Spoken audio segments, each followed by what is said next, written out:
நம்ம இன்னைக்கு ஹிந்து நியூஸ் பேப்பர்ல என்ன செய்திகள் இருக்கு அப்படின்னு சொல்லி பார்ப்போம். ஸோ முதல்ல வந்து பார்த்தீங்கன்னா, நமக்கு நைஜீரியன் சயின்டிஸ்ட் ஆடமலா அடன்லே அப்படிங்கிறவருக்கு வந்து ரீசென்ட்டா பார்த்தீங்கன்னா, எம்.எஸ். சுவாமிநாதன் அவார்ட் வந்து வழங்கப்பட்டிருந்துச்சு. அதாவது M S. Swaminathan annual award for food and peace அப்படிங்கிற அவார்ட் வந்து யாருக்கு குடுத்திருந்தாங்கன்னா, ஆடமோலா அடன்லே அப்படிங்கிற நைஜீரியன் புரொஃபசருக்கு வந்து குடுத்திருக்காங்க. இவரு வந்து ஒரு அக்ரிகல்ச்சுரல் சயின்டிஸ்ட்டா இருக்காரு. ஸோ அதனால இவருக்கு வந்து குடுத்திருப்பாங்க. ஸோ இந்த ஒரு டேட்டா வந்து ஹிந்து நியூஸ் பேப்பர்ல மிஸ் ஆகியிருந்துச்சு. அத இப்ப தான் ரிப்போர்ட் பண்ணியிருக்காங்க. சரியா? ஸோ அடுத்ததா முக்கியமா எடிட்டோரியல்ல என்ன பார்க்க போறோம் அப்படின்னா, shining of an entrenched symbol of stigma அப்படின்னு சொல்லி குடுத்திருக்காங்க. அதாவது போன வருஷம் நம்ம முதலமைச்சர் இந்த ஏப்ரல் 29, 2025ல ஒரு அனவுன்ஸ்மென்ட் வந்து நம்ம முதலமைச்சர் வெளியிட்டிருந்தார். அதாவது அ நம்ப அரசாங்கத்தோட ரெக்கார்ட்ல இந்த காலனி அப்படிங்கிற வார்த்தைய வந்து தமிழக அரசாங்கம் இனிமேல் பயன்படுத்தாது. இருக்கக்கூடிய வார்த்தைகளையும் நாங்க ரிமூவ் பண்ண போறோம் அப்படிங்கிறத சொல்லியிருந்தாங்க. இந்த காலனி அப்படிங்கிற பேர். அதே மாரி ஒரு சில கிராமங்களுக்குலாம் பார்த்தீங்கன்னா, பள்ளப்பட்டி, பறையப்பட்டி, நவிதன்குளம், பறையன்குளம், சக்கிலிப்பட்டி இந்த மாதிரியான பெயர்களும் இருக்கு. ஒரு சில கிராமங்களுக்கு, ஒரு சில பகுதிகளுக்கு இந்த மாதிரியான பெயர்கள், இந்த காலனி அப்படிங்கிற வார்த்தை, இது எதுவுமே இனிமேல் தமிழக அரசாங்கத்தோட ரெக்கார்ட்ல வந்து இருக்காது. அப்படின்னு சொல்லி ஒரு சிக்னிஃபிகன்ட்டான சொசைட்டல் சேஞ்ச ஏற்படுத்துறதுக்கான ஒரு விஷயத்த நம்ம முதலமைச்சர் வந்து அறிவிச்சிருந்தார். ஓகேங்களா? இது எல்லாமே பார்த்தீங்கன்னா, நமக்கு இந்த பெயர்கள படிக்கிறப்பயே தெரியும். ஒரு சில சமூகத்தோட தொடர்பு படுத்தி பொது வழக்குல சரளமா இருக்கக்கூடிய வார்த்தைகள் தான் இந்த மாதிரியான வார்த்தைகள் எல்லாமே. சரியா? ஆனா இந்த ஒரு வார்த்தைகளோட இம்பாக்ட் அப்படிங்கிறது அர்பன் ஏரியால வேற மாரி இருக்கும். ரூரல் ஏரியால வேற மாரி இருக்கும். ஓகேங்களா? இப்ப காலனி அப்படிங்கிறது அர்பன் ஏரியால வேற மாரி பெர்சீவ் ஆகும். ஆனா கிராமப்புறங்கள்ல பார்த்தீங்கன்னா, ரூரல் ஏரியாஸ்ல பார்த்தீங்கன்னா, அது வேற மாதிரி இருக்கும். இனிமே பார்த்தீங்கன்னா, இந்த இந்த மாதிரியான வழக்குகள் எப்ப வர ஆரம்பிக்குது அப்படின்னா, 12ஆம் நூற்றாண்டுலருந்து தான் வர ஆரம்பிக்குது. அது எப்படின்னும் நமக்கு சொல்லியிருக்காங்க. ஓகேவா? ஸோ இப்ப உதாரணத்துக்கு பார்த்தீங்கன்னா, நமக்கு சங்க இலக்கியங்கள்ல இருந்து தான் இத நமக்கு எடுத்துட்டு வராங்க. அந்த காலத்திலிருந்து மக்கள் வாழக்கூடிய பகுதிகள என்ன மாதிரியான வார்த்தைகள பயன்படுத்தி நமக்கு வந்து ஆ மென்ஷன் பண்ணியிருக்காங்க அப்படின்னு சொல்லி நம்ம பார்த்தோம்னா, முதல்ல தமிழகத்துல ஆரம்ப காலத்துல வந்து இந்த சேரி அப்படிங்கிற வார்த்தை தான் வந்து பிரபலமா பயன்படுத்தப்பட்டிருக்கு. அதுவும் இந்த சேரி அப்படிங்கிறது ஒரு சமூகத்தோட நம்ப தொடர்பு படுத்தாம, பொதுவா மக்கள் வாழக்கூடிய பகுதிய தான் நமக்கு சேரி அப்படின்னு சொல்லி சொல்றாங்க. தொல்காப்பியம் அததான் நமக்கு சொல்லுது. ஓகேவா? தொல்காப்பியம்ல நமக்கு தெரியும் ஒவ்வொரு வகையான பாடல்களை எழுதுறதுக்கான இலக்கணங்கள தொகுத்த ஒரு நூல் தான் தொல்காப்பியம் அப்படின்னு சொல்றோம். அதுல இந்த புலன் அப்படிங்கிற வகையில இருக்கக்கூடிய ஒரு இலக்கியம். ஓகேங்களா? அதுதான் பிற்காலத்துல பள்ளு அப்படின்னு சொல்றாங்க. ஸோ இந்த புலன் அப்படிங்கிற இலக்கியத்த பொறுத்தவரைக்கும் பார்த்தீங்கன்னா, ஆ அந்த இலக்கியம் எப்படி எழுதணும்னா, சாதாரண மொழியில மக்கள் புரிஞ்சுக்க இருக்கக்கூடிய மொழியில தான் அந்த புலன் இலக்கியங்கள எழுதணும். சரிங்களா? அதாவது இப்ப திருக்குறள்னா நமக்கு அதுக்கு ஒரு உரை எழுதினா தான் நமக்கு திருக்குறள்ல என்ன சொல்ல வராங்கன்றத புரிஞ்சுக்க முடியும், சாதாரண மக்கள்னால. ஆனா இந்த அந்த புலன் அப்படிங்கிற இலக்கியங்கள்ல எந்த ஒரு அசிஸ்டன்ஸுமே இல்லாம படிச்சாலே புரியக்கூடிய வகையில இருக்கணும் அப்படின்னு சொல்லி தொல்காப்பியம் சொல்றாங்க. சரியா? இந்த தொல்காப்பியத்துல என்ன மாதிரியான மொழிய பயன்படுத்தணும் அப்படின்னா, சேரி மொழிய வந்து இந்த புலன் அப்படிங்கிற இந்த லிட்டரேச்சர்க்கு பயன்படுத்தணும் அப்படின்னு சொல்லி சொல்லியிருக்காங்க. அப்ப சேரி அப்படிங்கிறது லாங்குவேஜ் ஆஃப் காமன் பீப்பிள். ஓகேவா? சேரி அப்படின்னாலே பொதுவா மக்கள் வாழக்கூடிய பகுதிய தான் சேரி அப்படின்னு சொல்லி சொல்லியிருக்காங்க. அது மட்டும் இல்லாம நம்ம சங்க இலக்கியத்திலயுமே பார்த்தீங்கன்னா, 17 மேல்கணக்கு நூட்கள்லயுமே பார்த்தீங்கன்னா, இந்த சேரி அப்படிங்கிற வார்த்தை வந்து பொதுவா மக்கள் வாழக்கூடிய பகுதிய தான் குறிச்சிருக்கு. குறுந்தொகையில பார்த்தீங்கன்னா, 6 இடங்கள்ல இந்த சேரி அப்படிங்கிற வார்த்தை வருது.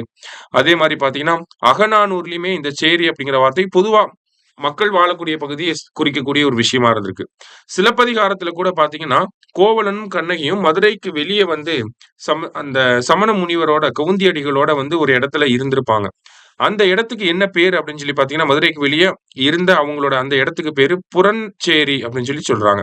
இந்த புறஞ்சேரி அப்படிங்கிறது பிராமணர்கள் இருந்த பகுதியா கூட இருக்கலாம் அப்படிங்கிறது சிலப்பதிகாரத்திலிருந்து நம்ம புரிஞ்சுக்கக்கூடிய ஒரு விஷயமா இருக்கு. அப்ப இந்த சேரி அப்படிங்கிற வார்த்தை இப்ப எப்படி பயன்படுத்துறாங்கன்றது உங்களுக்கு நல்லாவே தெரியும்.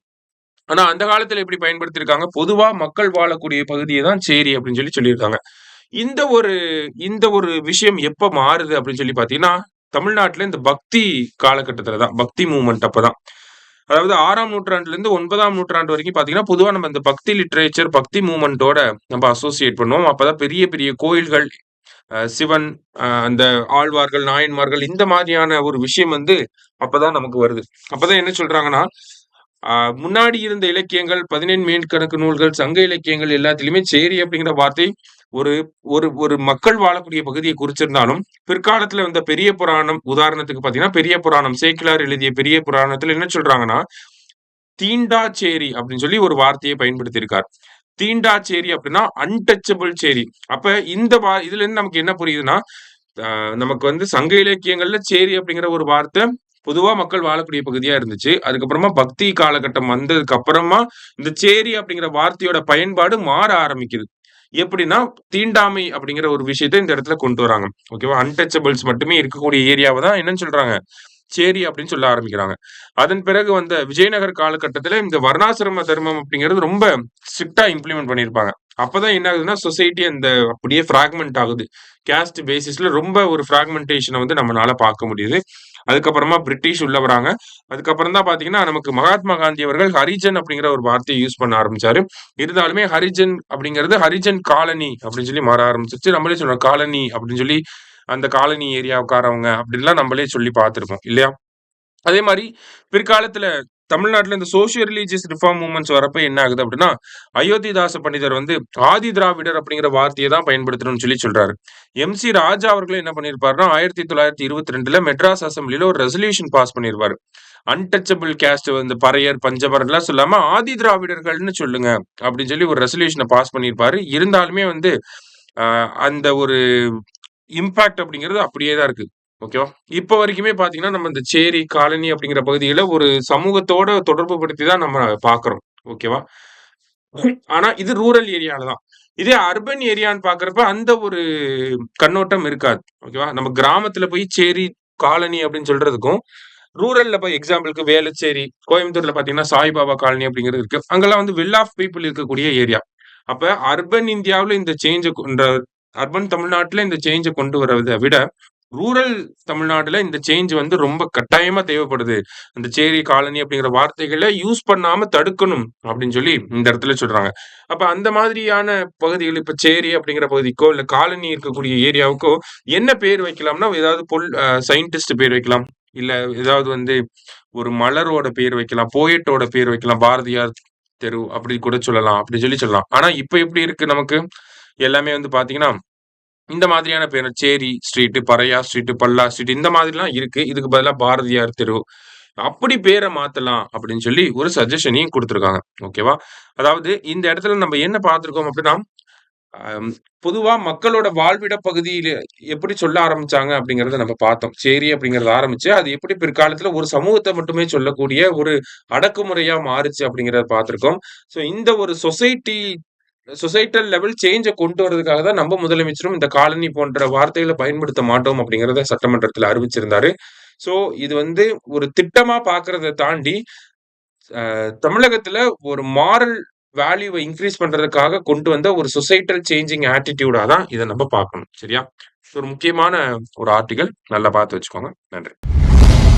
சுரேஷ் IAS அகாடமி வெற்றியின் முகவரி.